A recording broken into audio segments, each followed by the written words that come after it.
pour poser une soustraction en colonne, il faut toujours écrire le plus grand nombre en premier. Ça veut dire le plus grand nombre en haut. Et quand on écrit le deuxième nombre, il faut bien aligner les chiffres des unités sous les chiffres des unités, les dizaines sous les dizaines, les centaines sous les centaines et les milliers sous les milliers. Et on commence par soustraire les unités. Et on a 2 moins 9. Ce n'est pas possible. Attention, on fait toujours le nombre en haut moins le nombre en bas.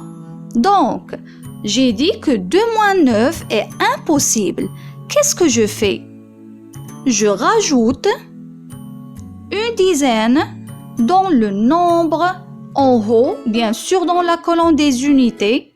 Donc, j'ai rajouté 1 et je fais la même chose dans la colonne après, dans le nombre qui est en bas. Maintenant, je vais lire le nombre dans la colonne des unités. On a 12 moins 9. Et 12 moins 9 égale 3. J'écris 3 dans le résultat et je passe aux dizaines. On a 4 moins 1. 4 moins 1 plus la retenue. N'oubliez pas la retenue. Donc, c'est 4 moins 2. Et 4 moins 2 égale 2. J'écris 2 dans le résultat. Puis, on a 7 moins 8. Et 7 moins 8, c'est impossible. Parce que 7 est plus petit que 8. Donc, c'est impossible.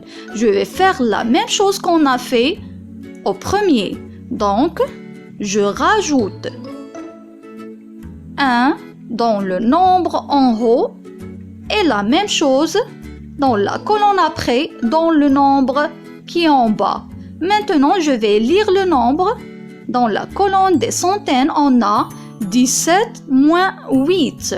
Et 17 moins 8 égale 9. J'écris le 9 dans le résultat et je passe au millier.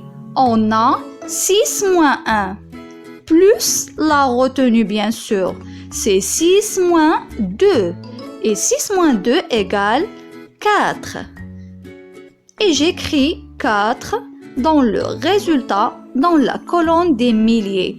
Donc, le résultat, c'est 4923.